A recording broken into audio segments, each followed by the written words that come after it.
That Bookwoman by Heather Henson. Pictures by David Small.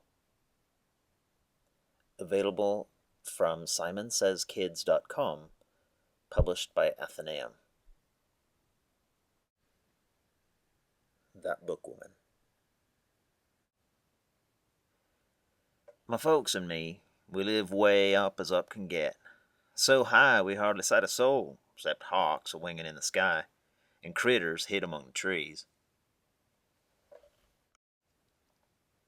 My name is Cal, and I'm not the first one nor the least one neither.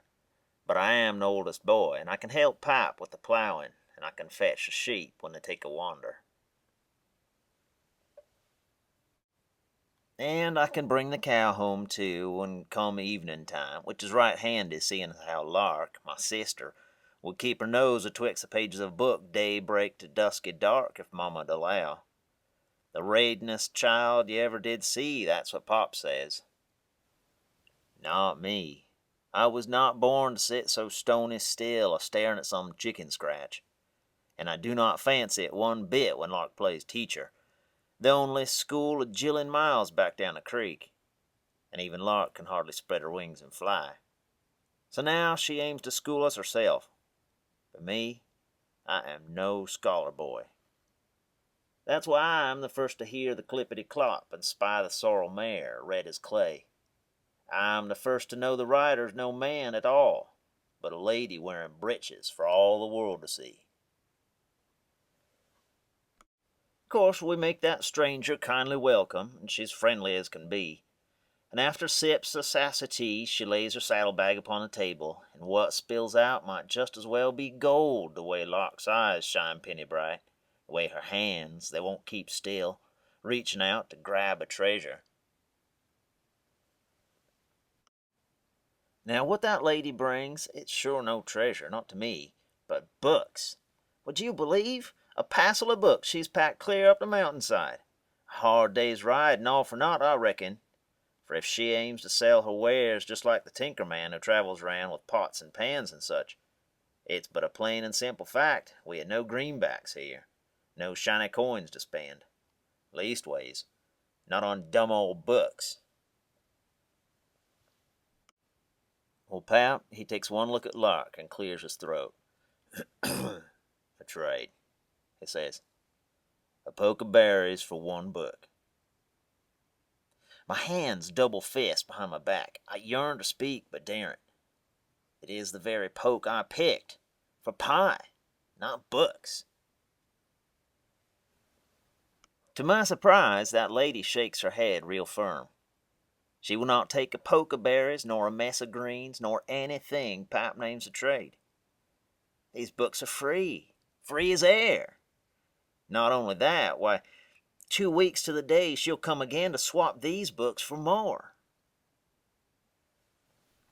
Now me, I do not care one hoot for what that bookwoman has carried round, and it would not bother me at all if she forgot the way back to our door. But here she'll come right through the rain, and fog, and cold. That horse of hers sure must be brave, I reckon. Comes on a time the world turns white as Grandpap's beard. The wind, it shrieks like bobcats do deep inside the dark of night. So here we sit, tucked round the fire. No thought to howdy-do's this day. Why, even the critters of the wild'll keep ahead come snow like this. But sakes alive, we hear a tap, tap, tap upon the window glass. And there she be, wrapped tip to toe. She makes her trade right through the crack to keep us folks from catching cold. And when Pap bids her stay the night, she only shakes her head. My horse will see me home, she says. I stand a spell to watch that bookwoman disappear, and thoughts they go a-swirling round inside my head just like the whirly flakes outside our door. It's not the horse alone that's brave, I reckon, but the rider, too. And all at once I yearn to know what makes that bookwoman risk catching cold, or worse. I pick a book with words and pictures too, and hold it out. Teach me what it says. And Lark, she does not laugh, or even tease, but makes a place, and quiet like, we start to read. Pap says it's written in the signs how long or short the winter stays.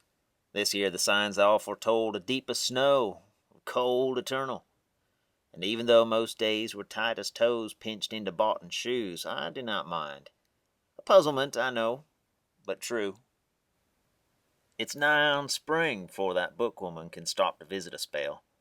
And Mama makes a gift, the only precious thing she can. A recipe for berry pie, which is the best grub earthly. Not much I know, for all your trouble, Mama says. And then her voice goes low with pride. And for making 2 readers out of 1. I duck my head and wait until the very last to speak my mind. Wish there was something I could gift you too. That bookwoman turns to look at me with big dark eyes. Come here, Cal, she says real gentle, and I come close. Read me something. I open up the book I'm holding, a new one brought this very day.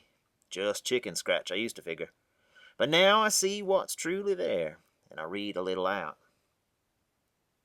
That's gift enough, she says, and smiles so big it makes me smile right back.